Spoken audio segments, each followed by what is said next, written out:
Atala patu nei tula malole tawatai malole folau sai fo manuia ile tunu Maria Toafa Heda Marianne Teo Matavui Caroline A. John malole sai fo manuia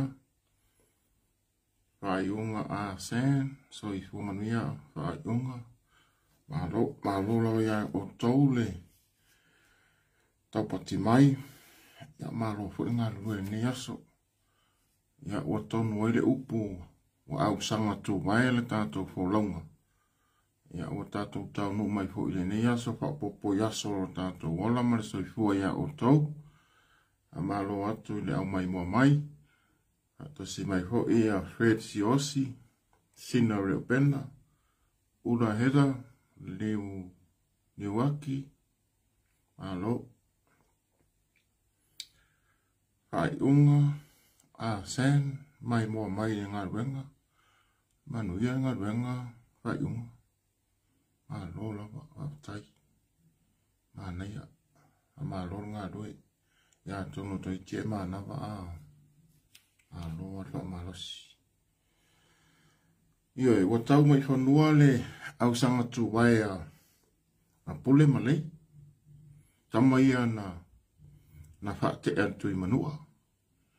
Ia ona tuli na ia le tui manua e sa ili sisi motu e no nofo ai. Ia e te iwa au sanga mai loama. O le wa au mai tama. Ia se ipa ia le motu sawai. A mela le tala e tongu atu i le itua tawa, po le itua tani.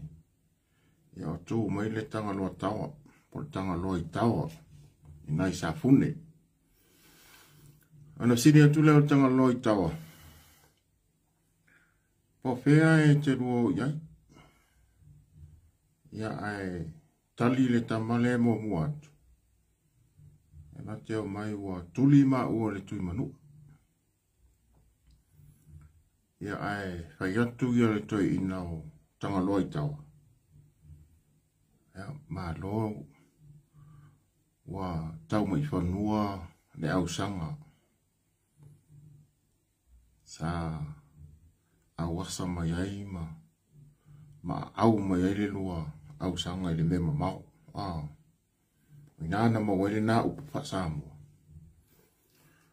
Le au sanga tu mai ya a pea la e alu le au sanga ai le tauhu ona taula ia lea o le au sanga le tu mai ai au sanga tu mai ia ona faile ia le upu na tanga loi tawa inai sa funi o le au sanga tu mai au sanga tu mai ia e whaonga le i whiro inga ua tau no umari manuia ia fa malo atu au sanga tu vai le nias ia ile pa ia mali mamalu ai mesi le si baloa ia mali pa tau fia fa i o tangata le mai mo fa fonga mali mai mo sila mai mo mai ia ilunga le openga tfailangi tato social media le Facebook platform malo apikeo neo apu so i fōmanuia tuala muri angatele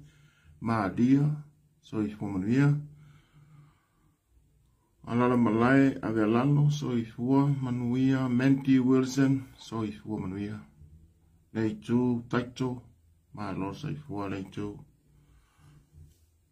ya oa mai patalo falo i atu i lo tau pa ia malo o tau mamalu ia olo tō au auna huli nei, ina ia tātou mta upu, salo pe lima i le ono tātou mta upu te tele ia o umana usaunia.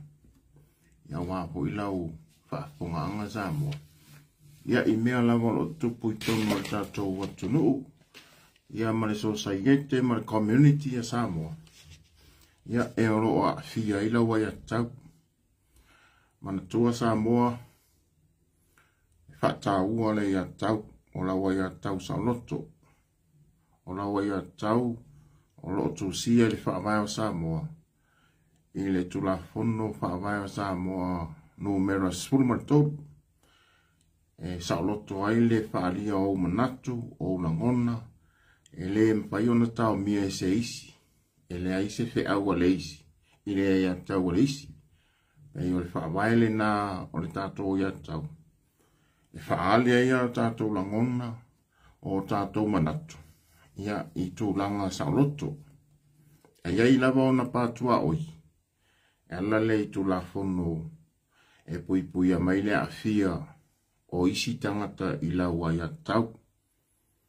Ia ai whataro whatu. Tasi mai pio mika teo. Mata mua papali I anae Fraser. Soi fumanuia lau sunga whawhenga inga. Lau fionga anae lau sunga pari tele. Ia po lau taringa hoi. Wai whai fia ma whatara whai. Nea fio ai o tapa au masa longa. Timothy James Leilua, soi fumanuia. Fua tia tau tongi. Ma lor sei fua tia tau tongi. Ma lor fatasi mai. Ma ila tau o. Paisi sawa tole tatou masimi. A o le nei aso ua. Maua ho eisesi o nai mata uputa ua. Ia o le peo le pao. Salo ila eisesi ele o. O I tea I lea mata upu ngonga. Faisi o ngonga. Ai, wo iai o na o si taimi fo lea mua wo tara noa ni ta upu lea. O na o lea eina I mea la iti o te fia pa ilawa iai. O na o facility tele nei o lo tula I mai. O le pe o le pawa. O lo o maua mai se tala e whapea e walu. Walu masina le umi o le. Ona toe o lea ia le mea e te tau ona iai po le operation masani. Ai o le pele pawa. E fōringa mai o le mo mai le whamtaranga e walu masinga le a fianga. A o siri tu loto ia tu lai mai. O fea o iai le minister ua le fio mai iai whaamamalama i le atunu. Ona o lea tau langi o I o le insingia. Mantua fo I o olo fiti wa ai. O lo iai ona tusi pasi fa insingia e qualify le sunga ya olo por to fa ya olo. Ya al silina. E silingia I le la le silina. O lea se sauni uninga. Ani sau ni dinga ale mtanga buenga APC por fala putonga al malosi fa elitisi I Samoa. E fisilina a ngai I le pulenga male minister. E tau fio lolo la le minister wana le lima on tau sanga. E wa toi fenga buenga I tutong. A ole fisili tu loto le yai. Mai lava le fia tau sanga. Sa iai se whaata o tonga o se plan, se fuafuanga. Mana tua hoi tātou. So o se company lava po so se whainga malo. E iai lava la tau plan ma fuafuanga aruaru ma mau. A wala aso lolo wā. Ma aso whapenei pe o ti munga mga lolo o aso a wha. A meselo tātou atunu. O lela e ele fisili ni mafufau. O fea o iei se plan B.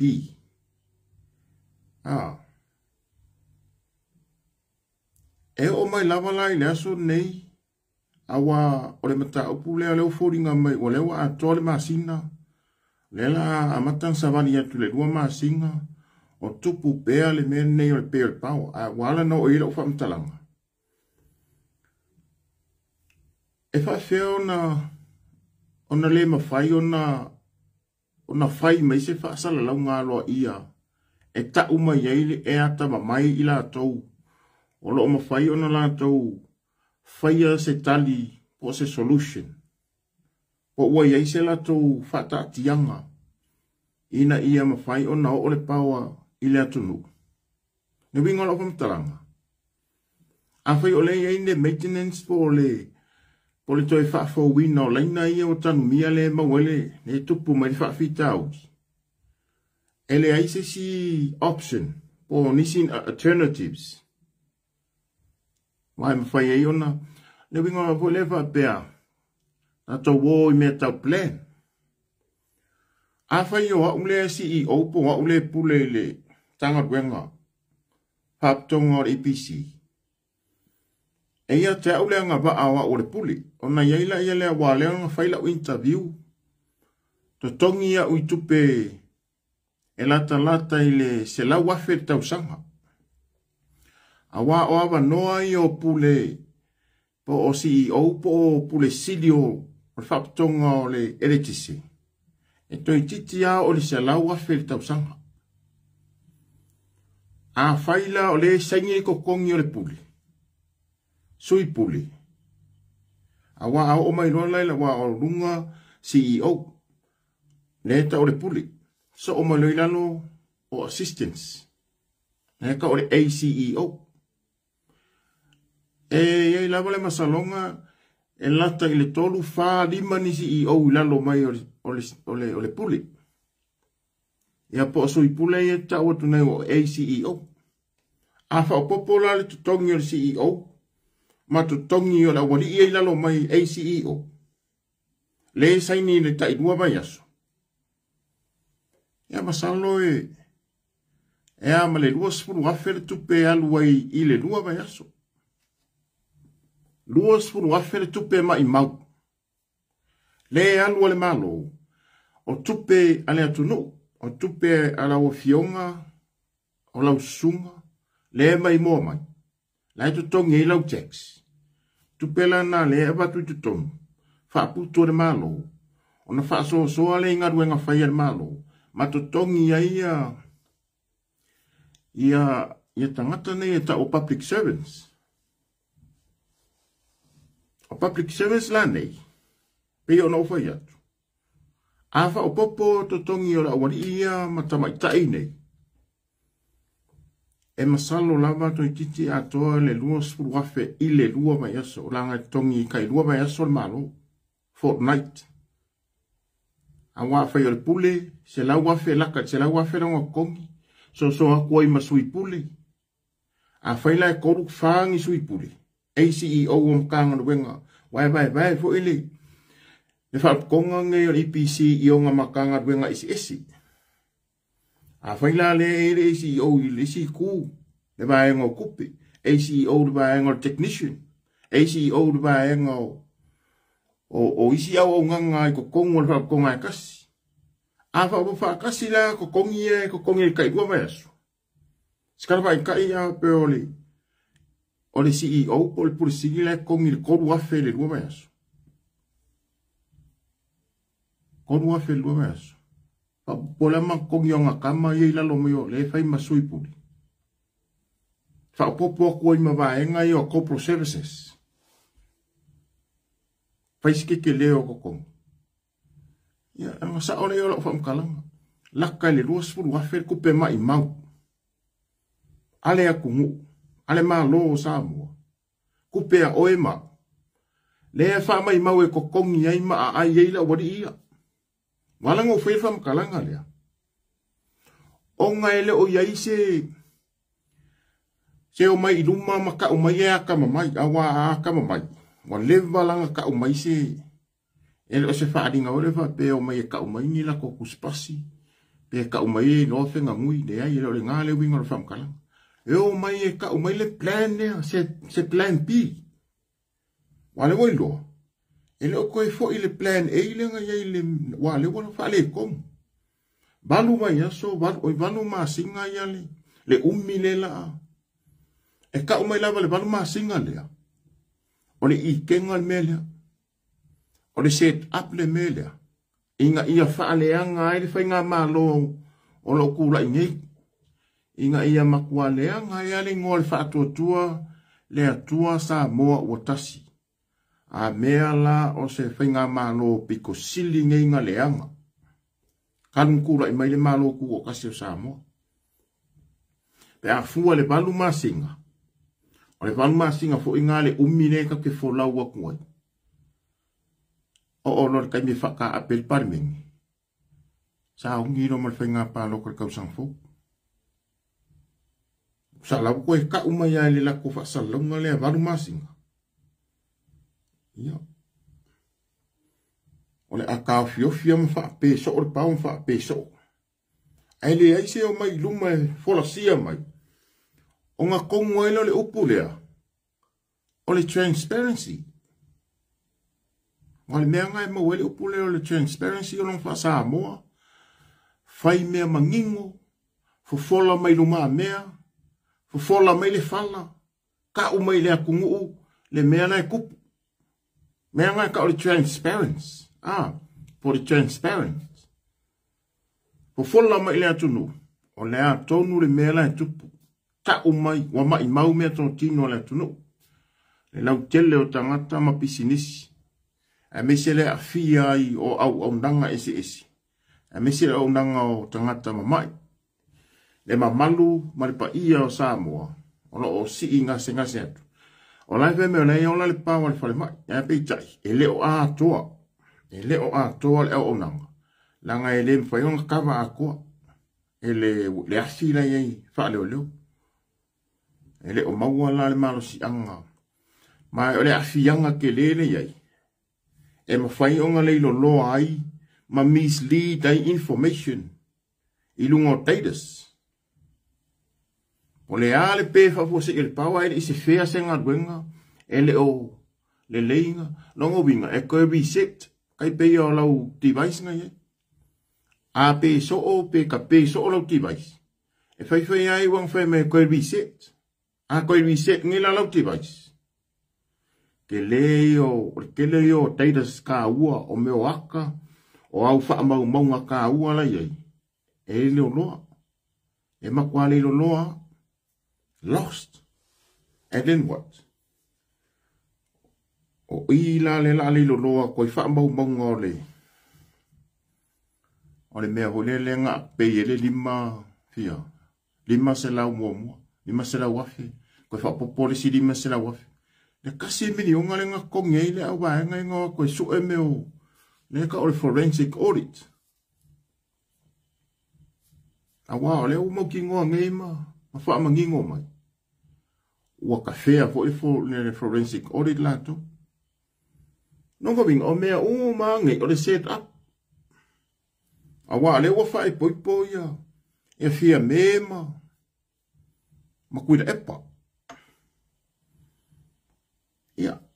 Au ngā o mai rea ia ka kom ka upu i le princesa. Wha milionga. Le ei ka alafu le princesa. Sa wha o mao ngia engi kangaka. Mangi aseka. O le psiri. O le ua ngongo mai runga ngi wha mau maunga. Ele engi ngā ruenga mau ku. Aka ngaka nge inga wha mau ngia le. Le ngonga kupele i lalo nupi wha. A ongi ka maiki mangi ke ngeki ea mangi uso. Mangi wha finge sa iei finge sa mua. E le ingi ala ngā kupe. E ka uma yengi peisi lipi. E ave wha mau ngia le ngonga kupe. O le silila.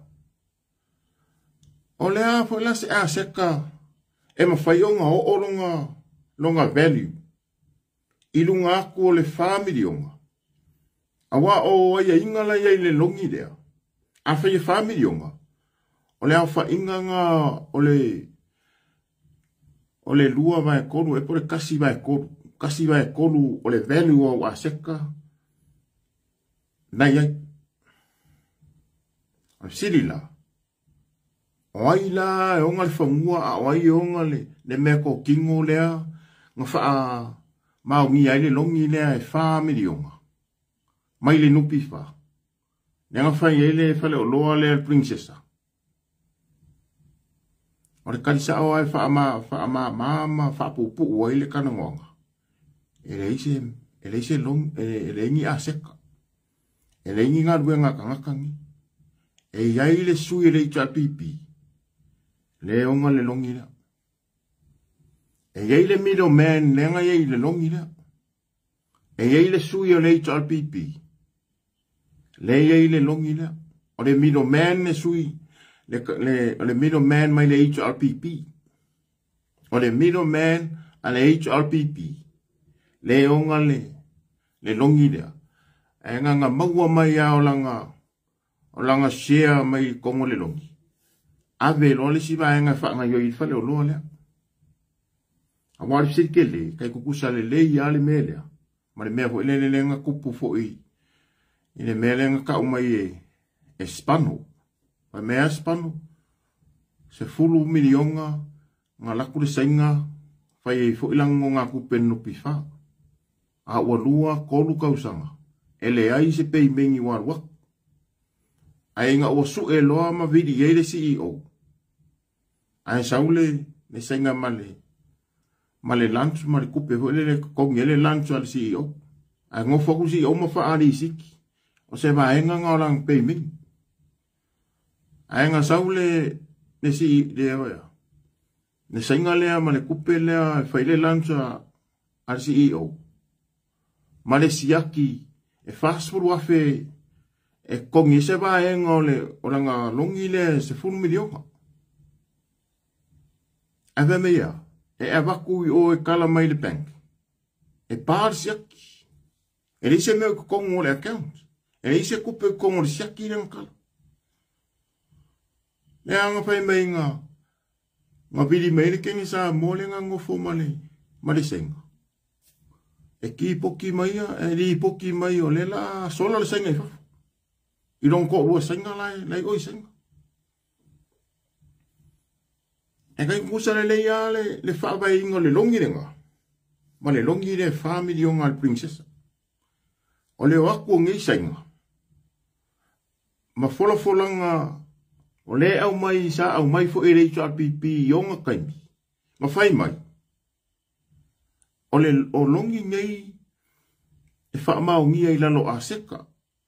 O ngā lai ei le procedures, yei requirements. Ea, ngā i ei ma follow ai ma muri kai ei. E wa fonga o kou sa moa e le wha aninga spano lenga whai mei ho. Sa yei fo ile mea wha pēa ngā whai a mua. E kaimia o kai fongo ai le alo kuila epa. Nē li wele lo ngal male manga le asio langi Oscar. Ma le sa ilele mari le ngoi. E ia longi nga whai. Pei fo e lao le si longi le nga whai e le ko o rua o le si i o nga i o pausi. A long ko o rua le nga whai le longi e rua se la wafi. Ai koe wha mao ngia e si i o ia e o nga long ko o rua le. Ai ri e vei lunga le kai fong. O ia inoa mai le kele ma le angongoa i o mea o le a maka nga lilo a kula lo manga nga onga o le wa peso o le pawa. O le peso o le pawa. O se a wala wha sori kura fongu. Mongi na ukala lena wa uka ua ma ufa up. O le peso o le pawa. O le a wala wha ala kua a wala wha sori kura fongu. Inga ia whai ma le a ngai masingi. Ma leilo lo ai me o tailors. Po tatas. Wha mau maunga lai ko kongo masingi ngai o le computers. Wai anua. Ele se kangaka le mele o le tailors o me masingi ngai. E anua o iwa nga koe refresh aku, koe key, off and on. Papa lost. Wai ngalanga ka ua o yen kako saidi dinga. Maka ko sidi e kaunga sidi ngi ai. Sidi ngi ale IPC. O fea le awa kama mai le fe me o CEO. Fea o kou ia kama mai le eia kupe o kou kukongi. Wa lae o ma kupe. Fafanga ila kou whangau. A alvisiri. Nana me o le kusia mai ma mai le la kou poko ngai whaadi adi. E kou mai le a kou nguu. Po ia ingi la kou plan o fai. A waila le fai pule. Ma le sui le HRPP le o nga le karintoa lea. Mai kaunga se lau wafe. Pe oba mar se lau wafe ke leo le peisi lipi. Or ke leo le kupe maua kanka le kausanga. Lea nga wha mao ngia le longi le al princesa. Awa leo mo mai background o kangaka e onga le fale o loa. Lea nga sangi ai. E le ingi kupe. Mea mongi anga e le ingi kupe le ingi asaka. E len kupe len yasak.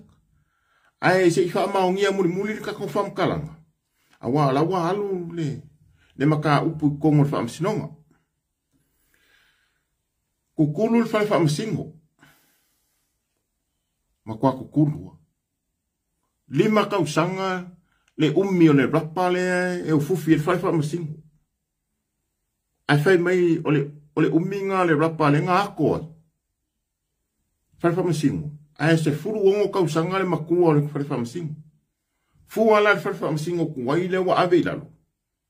Nei au ka fa le leo. O kia a kole me se lau ka usanga le falenga. Salo e ku wangi lalo le falenga lenga ku lalo. Wa a kole le se lau se furu ka usanga. Wa le falenga. Nga fausia le kasiva o lua. Kasiva o lua ai nga umal fausia inga le falenga le kasiva kasirua se furu ka usanga o ka fau le falenga. Sa fau e si amangi. Ya waila le umir nga fale le fako a ave lalo ai se lau ka usanga le ke le umi ole au nga fale fa msingo kuai le oi I kamaringi au ka fale ofisa leo mani ngai fale se furu wongo ka usanga le makua a olea ua makua kukulua wa fa inga ila fa mau monga kasi le va engo set up o ngai le wango I fa mau monga ia. Au la wale mela iai. Ia kimu ia mala maleanga masusu wai faila. Wa o mea singa le kungu unai fai unga fai le kungu. La ua ku ufawa ia ele o wango ele kangaka. Ele I maliu songa kua ai le mau. Ele ango ye kuila e pasa ilele wa ele I maliu songa kama ile mau o Samoa. Ele ango ye ila wali ia. Ele yango yai na bangai. A ole fesiri. Ai se ame wale fakua I Samoa se makanga ruenga. E la koukewa aia le mea ka ole PWOF. Ole Building Warrant of Fitness. E le se me wape ngā whi I Samoa. A ole u foi mai I le kala la foi le a kuila e pasa fai. Foi mai wasi ikia Samoa I kulanga o malo le Pasifika I me kau ka mau ainga. Ua mau arunga, ua alu runga. A ole la ke le I whawaea se makanga ruenga e baba ia mea o a seka le malo. Mea ka ole building industry po Ministry of Building. Ministry of Building. Iwe, makanga ruenga o fali. Ese makanga ruenga o fali la iai le housing na iai, housing corps. Mea ka ole housing cooperation. Ese le nga. Ai lava le vaenga. So se fai ngā malo whakem kalasi lava. E New Zealand, Fiki, Konga, Amerika, au se kāria. E iai lava le makanga ruenga eva ia mea ko kingo le malo. Le fale le lako makaka. O la koula ke whaia le pe mikaranga. E ka o le Building Warrant of Fitness. E kai kausanga ma whaafou. E kai kausanga ma whaafou. E kau fuenanga iai se kanga kai ka o le IQP. O le IQP. O le kangakaringa e ka o le Independent Qualified Person. Independent Qualified Person. Nā lea o ngā o le kangakaringa. O le kangakanga e main keinginga. O langa makakanga ke maintaininga. E kofi aku ma appoint pa whainga ruenga. Wai e independent. O le pisingisi foi le mea. E a vea le ngaka e whaiwhia ngainga ma singing kong kalake ma le makanga ruenga. Po o le malo. E kausia le fale lea le malo. Mo longa saunga le mu mai lea kausanga I lea kausanga. Ai ali mai o le fale la. O makua lama kia yale o lama soifua o e ma. O lale winga. Langa o lai o i eile kungu i lako maka upu. O sori ngā kona fungu. Ele ngakari ngā. O le kako mka ngā ruenga. O whangua maswafa. Kausanga uma aso uma o lai. Whai aku i eile ma manu le kungu e lako wha masingonga. A re kala le mifu. E rei me se mea ngao i. E le o iloa e kangaka o lai marukia i la kou se fale. Langa e eile le vaenga o le fale e kaunga. Nga display eile. Ako wongi fale ke kele. So se fale lava i kongu e ka o le public house. Po o government house. E iai lava longa sila. E le sila nga langu si diva. E pipi e iai so se fale. O le melanga e ka o le building warrant of fitness. Sila nga ke kaukala koe. Sila le nga. E ka umai ai o le fale lea. O le aso lea expire ai le noa kai kausanga mwhafo. A le makakala kangaka lea ka o le IQP. Po le independent qualified person. Ranga makaka o ia nga ke asia ma mai moinga ma mai ka kuwinga. Ma kai kuwinga le o le fale. I longa saunga le mu ma le maru pui pui ai lea kausanga o lea masinga ma lea vai aso. O ngā waku fu ele leo kangaka e whao ngā inga mauru fale le fale. Ma display mai luma le fale. Wai pipi i ai le wall si maa le fale. E pipi i ai le sticker nga. O le sticker o a mea. Lang si diva. E ka umai ai wha makalanga o le le aso expire ai le building warrant of fitness. A o yengi whaung kesi ho lea fire extinguishers. O yengi fire exits. O yengi ngi mapping fo le ka umai ai le evacuation area. E rengi me whapenga. Awa ura lewa bakura omori mau. Ngi whapeangi le kungu. A me hui lewa o Pika yangi o au male kamai ka e ngoia upu tā ua lau bi mai sanga. O ma ua i o senior inspector nga o e whaile nasi singa o whale lea. Mai de makanga ruenga o leipa. Kanga ruenga o leipa o la kou makaka. O leo e whai investigation and inspections. Mo le malu pui pui au kaka whainga ruenga. Ma wako lo ma upu. E whaila si singa le lua fe suluipa. Ele fale leo ki kaukala kua ele fale whamasingo. Ma wakua ma o i lunga e. Ele kaua lunga le mele wa ka ua mai ngei wa kukuru. Sa o leile mele wa ka umai. Nga mawa ia. Sa fai ele mali ipoki. Ai ngā wako le mali ipoki. I lumo le kapengeka. Ele iango i kula epa. Lua afisu iwa le ngwha ele masi singa lea. Ai eila se si o mai mo mai e sa mai sa ngapu me papenga. Ai afso ka ia kuna pe mungi o whamkalanga. Na o mori maunga o kawa. Upu tā ua lau bi. Ma o mai lo marasunga ia upu tā ua lau bi. Sa ma inspector whaingo le melea. Ma o mai lo whaile li poki. Ave le kapengeka. Ave le maku CEO. CEO whai hele preparation o. O le li poki whatau sanga. O mea o whaaleanga inga o mea fi whaale leia. E ave ngai o le makanga ruenga whaasoa mai le pākeki o le mako makanga ruenga MCO. E ave ngai o le mof. Ia ngā ave huela li poki o le mako minskale sa e o le. Le fio ngai a lau kafi Theo Pisau. Pisau, sorry. Lau kafi Theo Pisau. O le mako minskanga sa e.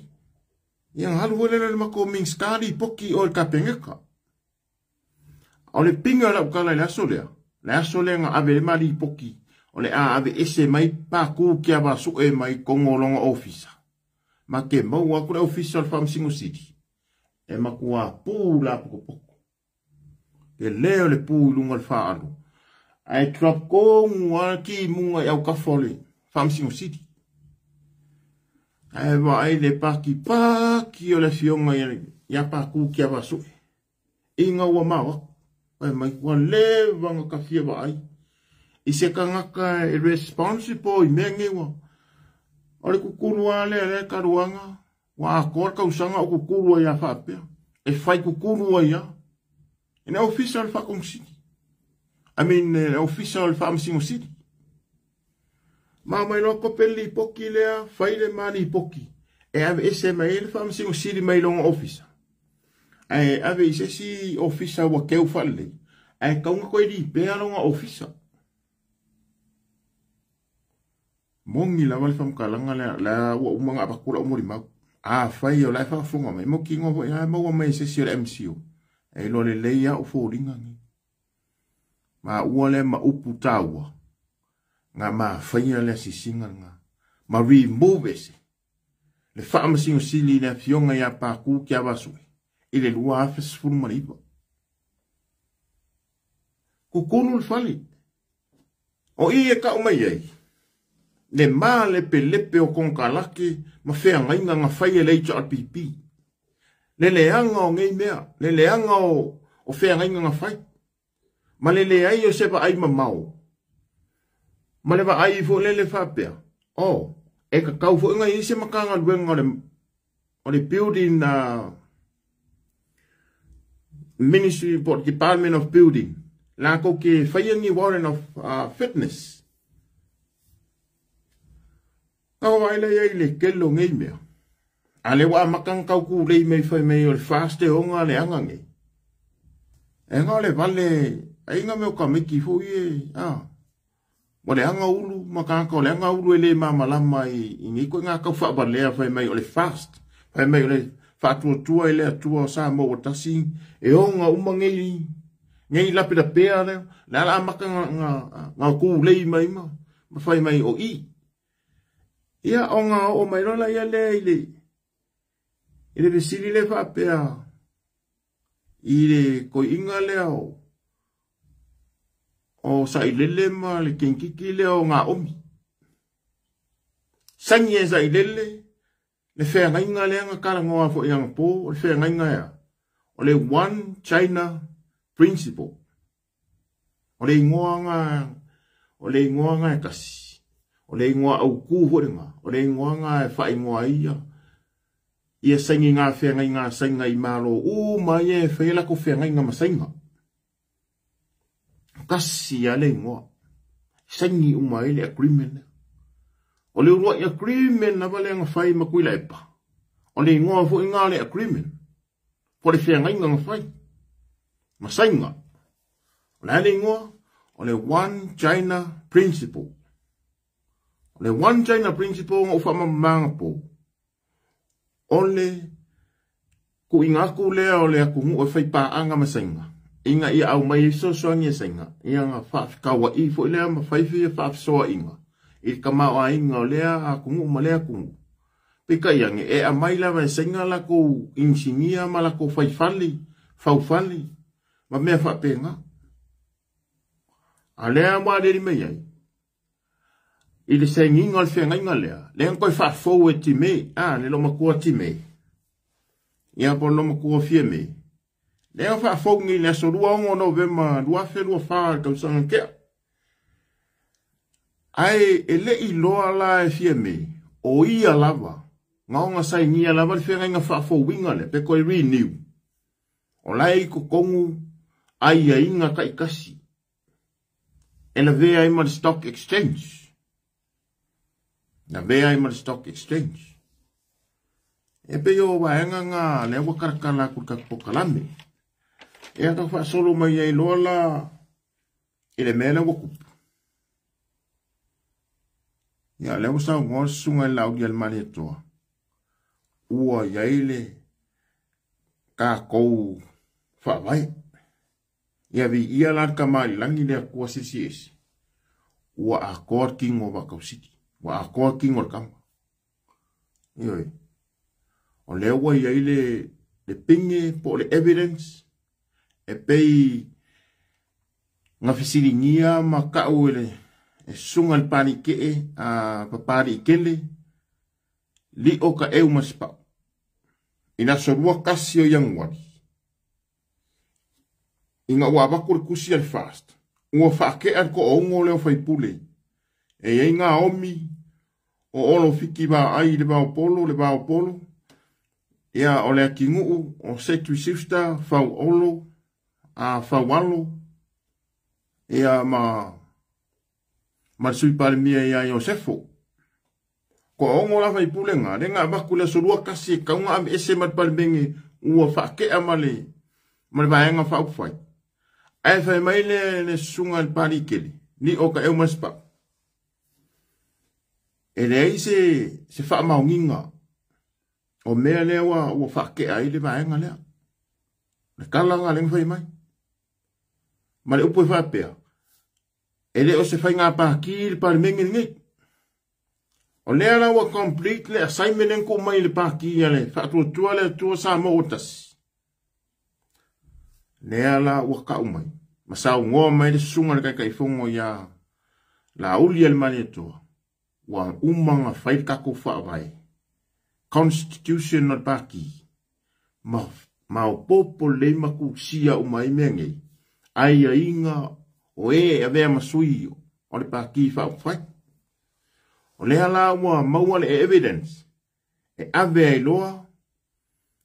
Le whaaninga lea whai mai o lea ua ave loa le kusia le fongo whakalai. O le sila fongo le au suia. Wa mawhai ai loa nga whaake a mokuro. Ia makuri loa la baanga le. E whengi lak whenga pāno ka laiki. A le umar pai inga ngei. O le saungonga sunga lau le mani atoa. Inaso ngei.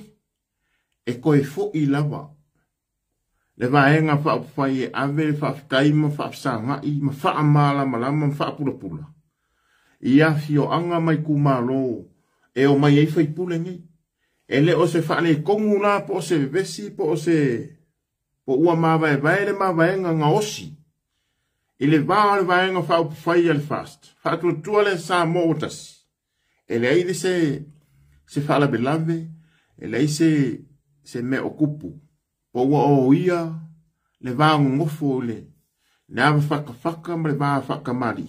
A le kou whaa mangingo ma le whaukanga mamau. I le vaa mai kumalo loko whanga. Vai maunga whaa. Whare aka lua. Ngā ngai fo maunga ngumera kasi. Ngā ngai maunga ngumera kasi. Ia maa anga whaa. Ia. Masarenga lua. E valula o i ongo la ia kako kumalo. O lea kau ke fusi maunga whapea. O lo le leiri kako wāwhero. A whaafonga mai la le pa ia ma le mamalu. O kupu mai. Mai a fio anga ngai o loko whanga. Vai maunga whaa. Whale aka lua. A anga whaa. Nganga e maunga ngumera kasi. Salenga lua. Ongo uko. Kako maa whanga lele ya ele isi kako me o whaia. Ele isi kako bebesi. E maa whanga le kako mafukanga. Mako kia lolo whaia uko. Le la awaku le kako vayanga whai. E koe whamauku ngisi sui e. Ioe. E whai masui o la wari ia ia. A kongu na wale skala maingi sui kawa. A sao wanga ngai al sungare. La uli el mani atoa. Ne fionga na kai fo. Lela koe a ngai. A waa whai meire sang luanga tā ua sunga kai fo ngai. Esel ka ua. Ele i whaia i lea. Ele i whaia i lea ala. Ele i whaia i lunga le awala. Nia ka kou upu. Whai la vai whali. Esel ka ua ia kia ule mele o le awa whakawhaka. Ma le vāwheroi. A manga ia kau sao loko o ka ngaka. O aku mawa ai mai wa su aku. Le sunga kai fongo. Su aku sunga lau le mani toa. A fio aku ori makamai kai whai puli. Ko e whaafsa nga i maa fio anga mai kumalo. Ia ma whaapula pula ma whaamamalama. Ia le whenga inga ngosi ngao mai ema mamori mai sui ngei. O ka ngaka whaanguku ngukurua. O ka ngaka ngā oi. O ka ngaka e leiloa se pau kurou le kungu. Ka ngaka kau whaasei. Sala ko kau whaavalea le baenga whaupwhai e o e mapasese ai ma awala ai ko kongo le palemengi. Moa le mea mongi ngā leo kupu. Awa anga o ngofo i e ka umai e le ise ponga ia ma se ponga a se ila.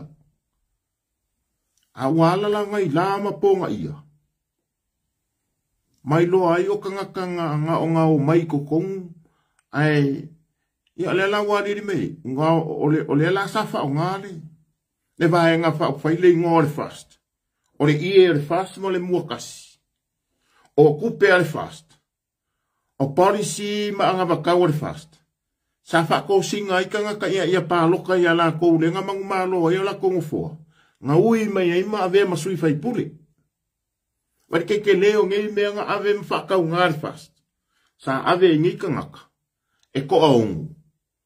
Ale wai loa i ongi kangaka fau malo, fau wale, fau walenga. A mese le rile o olo mana kingu. E ngongofor sui parimia mal parimia. Ai kukua nge ilunga. Faile la fonga i o ila fionga ile. Fonga whakalai.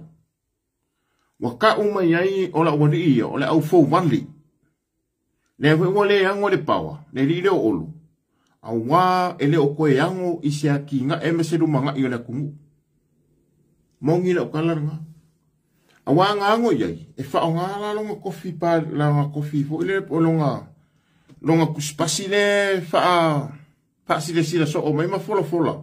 Wai mai o i o le ingsingia. Ia wa uman lau langi. E umarangi lau langi umaku fo i ma olo ia mar ka pengeka. Umaku male mar kofi faipuri. Awa ele koe kū mai. Ala ua mau i wha mau. Maunga mar kala wha sol piko Samoa. O se whai puli. E ai valea. E lei loa insingia. Awa ngai loa insingia. Kai mila nge wha adiali le maa rosi male. Mar ke leo langa. Longa mamalama wha insingia. Nga ke loa kusi se plan. Plan ele peo le pawa. Fola mai le akungu. Le la peo le pawa nga ngai. O le mako plene le la fa o le aso leo le kaimi lea. O le aso leo le kaimi lea. E le se mea pēr ngā o whaia. E pe wha pēr mai hui. O le set le lau whaia. O whea ia whida sine la wha ona. O au ngoanga o poloka ia me o ahi. Ia ma section kai kasi e kukua ia. I o le si whida sine i le kalawha kai o le kaulanga. O le at west, o le east, o le south, o le north, o inga i eis whiles e kaikasi. E sa playa le pawa i le akungu. I le kako moku i kumua i potu. Ai mese le kaulanga. O lo wha moe moe i ma malu malpa i o Samoa. O lo i ai mai i le akungu o ka oko le whale mai. O lo i ai wha mau maunga le wha masingonga le whai. Ai wha whikai o lewa i loa. O le wa ele kako wasi fo.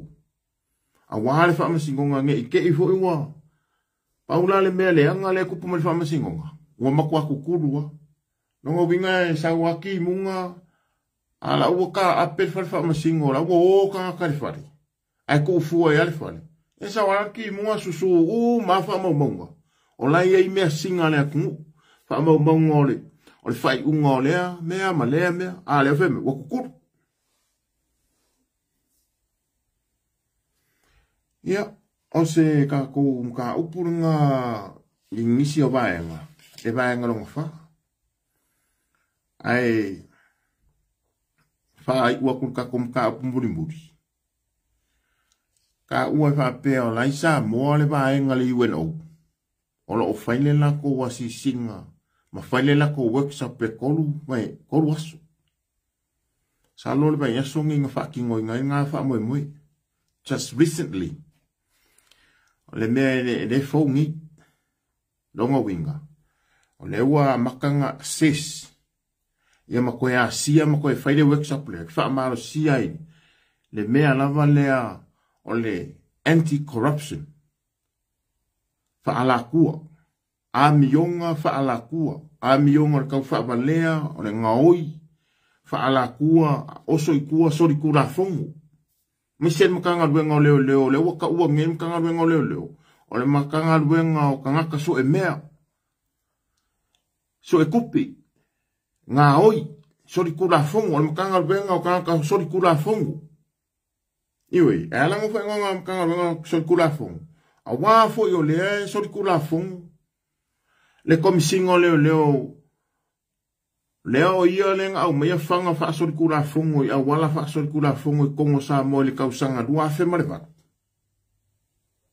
ako wa ai lua fe marewak lunga mai ai le komisingo leo wha sori kula fongo whanga mai Amerika Samoa a o lea vea ia ma komisingo leo a le kaukala i wha maunga sa whai eri komisi sa whai komisi e sui lea la whai mei komisi e sui nga whai e le recommendation ma le whaukuanga komisi e sui i le Lawyer City e ka pāngi morianga wha sori kula fongo i le ka pekengi e suafa ia longo i Kingo Filipo a o vea ia ma ka pekengi le ngā whangua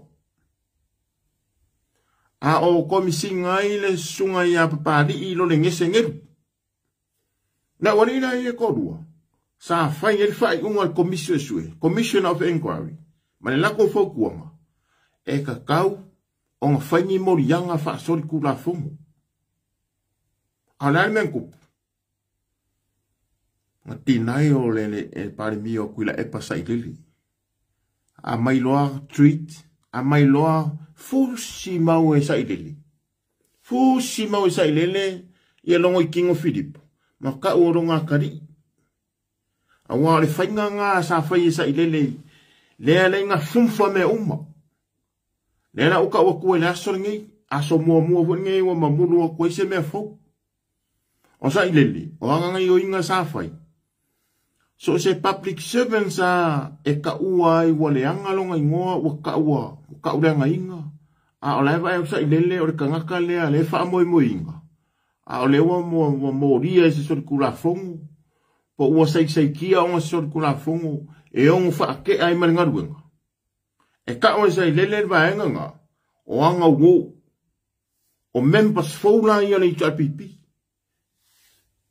mongi sa le kalanga o members founga le TPP kama e o i a inga a wa a whaila o le kamalea e pule le makangaruenga le al malo a le ua maa ua kai peira le merenga maa wailongo i Kingo nganga maa ua i ka rompa paksa ma wale skako kama i konga le TPP ma wale si sui le TPP e sau mama se i mei male a inga iwe a wa hui le la sauro i loka i lo maringuku o le mea la kai kusa i le fai e kamai kusa la le example le ianga menen kupu ia longo i Kingo nganga maunga longo i Kingo wa soli kula fongo le malo aka sa i lele se i mei ia longo i Kingo malong ko orua se i mei malang whangau se i mei mako whawhingi longo i Kingo se i mei male au aingo longo i Kingo a wa hui a kuri loe sa i lele ele kuria la kuria al famaro lo le fa pui sa lele anga vini ko sa lele o ya pa ku kia ba su el po ori a me ai ya me misko inga le wo moe wo le la ba pe ko ingo sa ya moe ni lo punga wo kulo a mo ni lo punga wo mama i fo le faila le le ona se me foi ona wo vini ku awa ai le foi me ne ke le ko kofia o fa wo lo kon kala ke kala e kama foi o sko ingo pa ku ke ba sui e mongi o kala fa nanga e kai mi o fenga ngal malu bo le vanga mako minko o ke ya luna yo nanga ke involving politics ai o me mako ke lo mai ko ngo me la ko kupu ki liva solo ngai uanga fai e sai lele le kula fongo le kaimio engon ka fa sanga pu en yaka pe akupungi me leo on fala bela ho fa sanga riki ku information al malo e ui lawa ngi me o ka kaunga riki mai ku me ho e o public informations pe yo fa si langa hoi no i me fa ma ngi ngong yangi me ho e o ka kaunga nga o mai le ku mole u fa sa fa sa kai mi en kon ka ai o le kai mi no ke fa ko le fa su ko sanga le o sai dili Ma kwa i fusi maua o se lele pe asorier kula fongo al malo a o se public servants. Wa se lele ya o le wa se morianga wa moria langa o aso ya. E foi lar kai mini. Me le ola makiba. Me mai CEO pule siri ke lere ko kongi. Ka wa kusa mo ele ai ma se si ongi kanga ka mbau mea. Iwe. Sa ka mo fai o fai le longi a fai ai ongo fale longi ja mo ongo foi longi. Sa wale le peia lu mai. Na me la fai. Ngoi. Fai a wala fa ala ku. Ngoi. Ele ai ma se si sa mai o kanga fenga venga al malo.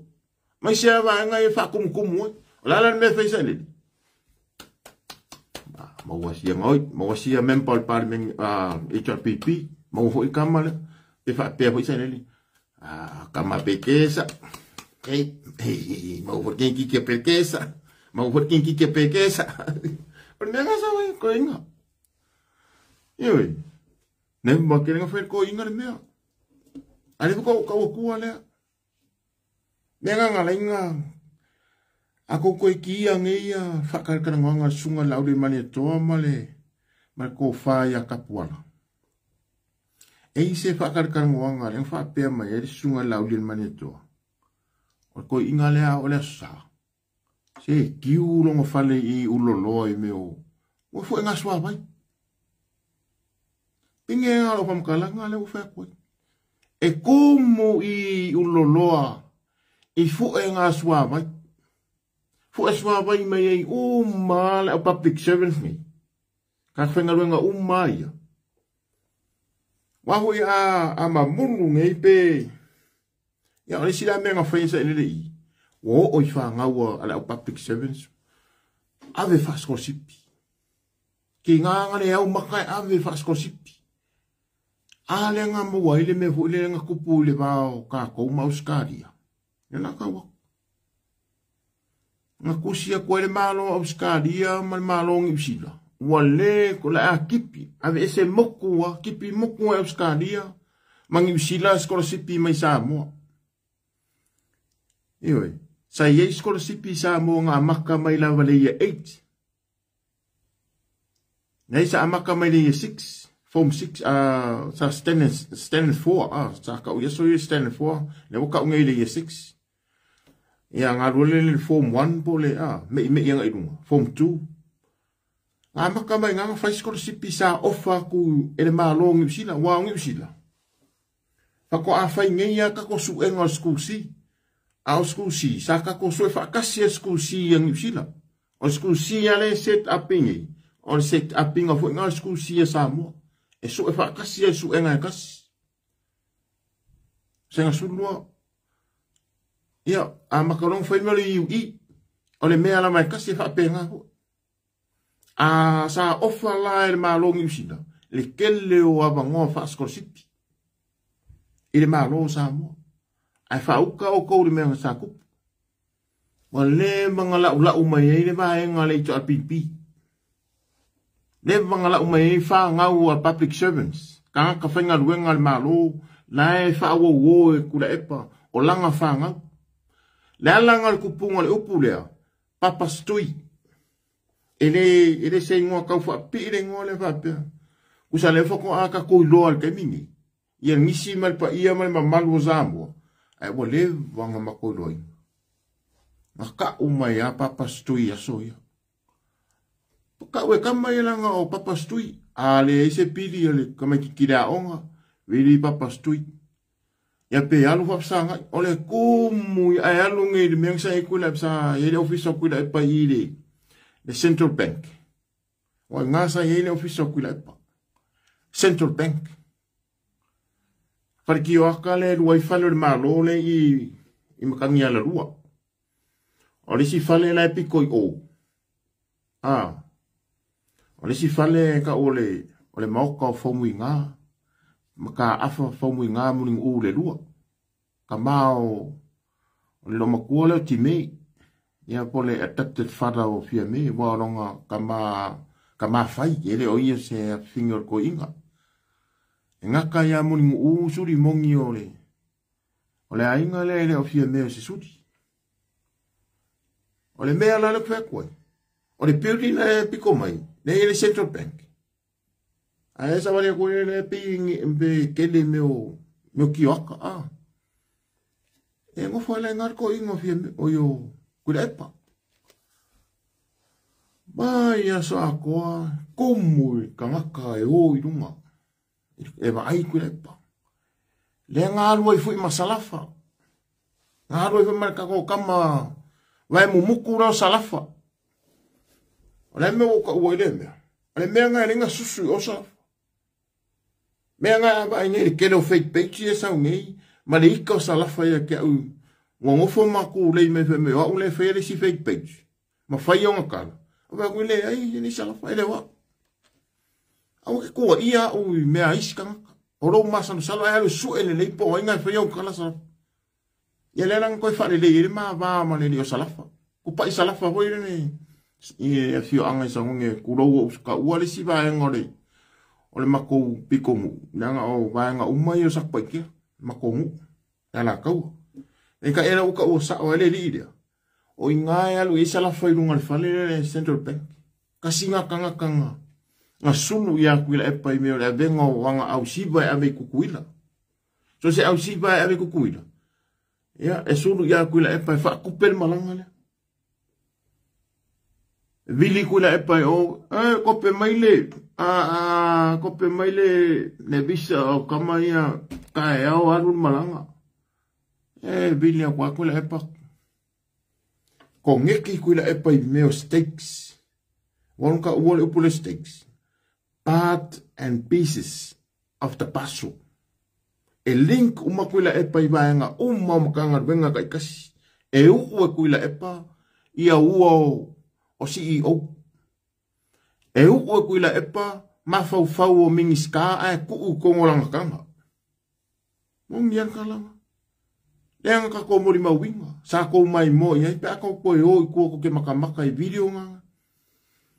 O le mea kaungala unga e le makanga wenga. Le mingiska le makanga wenga o soifua maloringa. E la unga e ngakuila epa e le la unga. Kai pe le mele wei kai mingi la uko i fo ia. E aduava alasi e kakala me o le fale maila kou ia mala unga iai. Kalango se me. Le o ki se ri pingi me penga. E o fale makanga wenga o leo. Makanga wenga o a onga. So o se makanga wenga. Le uko i fo i le mea kuwaisa a maka meiku ko kasi Samoa. E alu wale mingiska ia kakala. Malo ia mafailanga ia makanga wenga. A kai mil ko ingo stui, po papa stui. E la unga papa stui. Ade o fea. Ngale mai ia mingiska fa fao kong ila ko ma fao ile ofu ile kanga ole ile ofu stui. Ia ngale fea ia mingiska e o isi o. E o le ofisa ngi sila le fai bisa. E lo ko, le wo so mai ia le la ko ko le si meskerio. Ko rua ngai o kei, sa whaia visa, sa whainga ruenga i lalo le foreign affairs a ngiusila. Lalo le hai komisinga ngiusila. O le eko kongi a koe maro ngiusila, o le whainga ruenga i le hai komisinga ngiusila le whainga o visa. Le official immigration a ngiusila le sinai o i Samoa i Kamaringi. Ko rua langa i o kei, sa whainga ruenga i kongo le ofisa. Kei lore ka langa i o kei ia. Pe avaku ngei ale e ngaruenga whaavai kaimiu. Momongo ngei a kwa ko se fulu, luas fulu o se lauka mai ki lela a mai whapikoa. A o kai ao le mo mia ko ngā viri ngei a kwa ale employer ngei ngi usila. Po au se kāria. Ale si ia i runga o le limos. Ko inga vili o ke ngia re pālangi le ngā pule ai o. Nei komisinga ngi usila. Tole. Tala. Ia, kuri marikengi le o. Apa kuah, ada kuah stamp, pamping ada stamp oleh bisa. Ini fungsi suenga, mungkin awalnya. Oke ni ada kau inga pune silio makang luenga. O lava ne awal malu, o ne awal malu. Oke ni ada kau inga kau saidi. Ale waso mengira makang kau pungi le kelo me valeangi. Alo ke mori mau ko nga o sa public servants. Sa over ai ai. La la foi nga o fia kele. Wa ku lai se pelo feka la be ai le ku o sa mo. Sunga la uli el manieto. Awa sa faile finga paloka le kele ho yo ngai kamali inga le wa ko faile finga paloka manga e fa pa ule malo. Ele kai nga malu e lue le chal pipi. Le alavanga o lavanga al kaside ne sui ole ku nga fa ku ese le ku ngai. Ne ko faya olo. Ide paya inga nga amaka luaf sulongo. Paya inga luaf sulongo. Paya inga safuru maleo. Paya inga piko sili nga ka uai Samoa. It's one party state. Ai se ame o ka uai le upule one party state. Nga o olo al fai pule le ku ngai. A fai pule mal ka pengeka. O le cha pipi ako. Ai sea. Nanga wa papa yustui. Ngai uanga ava koe male ngoa o whahe le ka i o le moka. Ai sea. Kas ifo i la wari ia papa stui. Sa o nga le mea. Ifo ia papa stui le mea. Ola uli poki la nga o ke le aloha peo la nga o ke le opara wale ne. Naka ka ukala effect and evidence. Mai le kai nga e se ka nga ka o ke ila i le mele le whaafewhea o ila waiaka. Nanga e oa o le ka su e ke le whea ko oa. O lea o ke whai aku. Nanga e o whaafonga mai ke o maa ua mai sisi. E sei ka ko o sui mamalu sui lango ka ko bayang whaapuai. Ka ko saporos. Ai a masui le pipi le mai mo mai feika ia kala. Ye o ngai fu ila wala au o pe fa pe mai vinga ko mingi wa mama. Fia poko ma. Yo, ko i fulle fengi me no wa uma fen ko post. Ke le ka o wila. Ai lo ko la lau me o fia poko. Yo lo ko le angan me anga. Ma fu ko ke le au me lo ke mama la mai. E pe o sa o kala ku le nga. Ai o ka komka upunga pringa yesu. Ya wa a umi fu inga kosur ka ko lau. Ai le mos ka koya. Yang ka koka api fa ngongo fu la yele. Ai le leilo ka koka api. Nga kongu le ufa Samoa. Ta ape le fua manusina. Tofu le tangata malana ia. Ya pe tofu le manu malana ia. La le upunga le fua manusina. Awa a nga fere lei fua mangusinga e kuli le la wamang. Le kuli le ngafo. O le ngafo. O meo kama i angingi ia nga e o fa a group. It's a group of fish. They are very small and tiny. They roaming around like this in a big ocean. Ai o mai lunga le au vaanga ia mai lunga o ngongusinga. Ia mai lo le fua mangusinga nga ka o ngongusinga. A me kuli yang tai bulo le lo kamanga kui mai la ko muku me ka mai ya mai o nga fu ila fu e le alu ka kai e fu le vai ka kai ngo singa la o fu lu ngai lo fu ka kai o la o le aku le mele mai le se me va ai ka kai ya so ya e linka ko me vai o me vai ya zamo sa fa nga le la fa nga le ma singa fa nga la ya bangu ya lo ai e leila lo mo fia Popoko ko inga o sainkisi ko inga sa mo ko ya kamai. Pero o le aku la mele ila lu. Le mo wale la nga fa sa mo. Awa ka ko ke nga le la wa mang. Aka ko nga le. Ya manga ku wa fa muri o. Awa nga le la wa mang wa. Ai manga ku wa fa muri o. And it's very makes sense because why? Kasi ole la wa mangwa ia o ruma la e kuri ai. A o hakure muri a kui kua le ngafu. E tele langa se ka ngaka o kuri le la wa mang. A wale me ia kaura kalaka le la wa mang. Mai loa la ole mela la e kuri a kui kua. E faisi la popo o aku. La e muri mai kua la e kuri. La e fu e kuri aku. E kuri fu e bangu irunga. A e kuri aku fu e aku le ngafu. La fu e o ia. Ia meo aku na kou e kuri meo kama ia ngai kau le ngafo. Iwe. Ia peo se upulea ma se whaasoa le lava ngia so lau whaafonga anga a whaapea e manua lia lo fina ngalo te whaafo i mai mafiu. Mane anganga whaaloalo. Tumu ia ule ava whatawhata le tātou vāta puia. O te whaamanu i atu ia Samoa ai mai sele au vāenga fo i masani ai. I le pa ia male mamalu. Tupu mae o nai whaafea ngainga. O lo tātou mafuta. O nai tua whaafine. O la o tau ina i lau. E au le inga i lau o tamaitai. O tamaitai o le aunga whaapai. O tau i mata o tau o whengainga. Ta alofa mwhaafitai tele no tau whai mea le lei. Ma o tau lama pale a mese no tau ko meni ma mai whautuanga matango fie moa ule au auna. Ia o te whaamanuia tele ma o tau tamaitai o le atunu. Ma i lawa i tamaitai mātutua wa sina le la wao. Na ilo mātua. Na ilo mātua o noftai to tasi. Ia manisi fo i o talabou. Manuia tele lama o tau le ina i lawa tina. Na ina i lawa tamaitai. Ai mei se whaapitoa fo i mauna i uso. O nai tamā. O tātou whaatasi. Tele o tau ko meni au mai. Ia ai pangai le lava se taimi e whai atuai se whai upu e tau i eilo wanga le ala i au ko meni.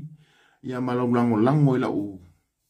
I lau live ma o videos ma tātou taranonga i le aso mene aso. Ai paulava o se fatu mu. O te tango watu se like e tau atu ai. Tō mua o ilo walofa. Ma lo whaafetai au whaamanuianga.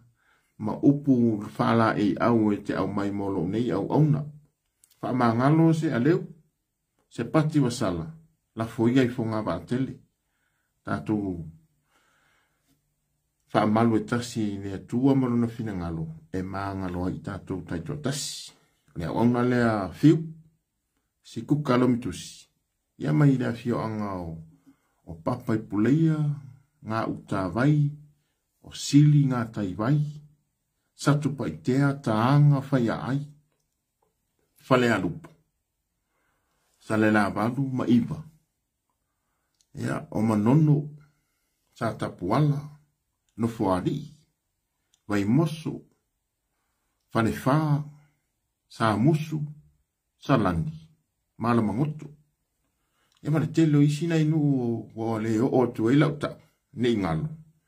Ia na whaikio ina fo ila o si o ainga. Ai tele tātou. Tātou e a inga e tasi. Tele a au le tangata. Nei roa au le la au. Manuia tele Samoa. Manuia whainga malononga le nei aso. Manuia fo ila alo atu whainga malononga le weekend.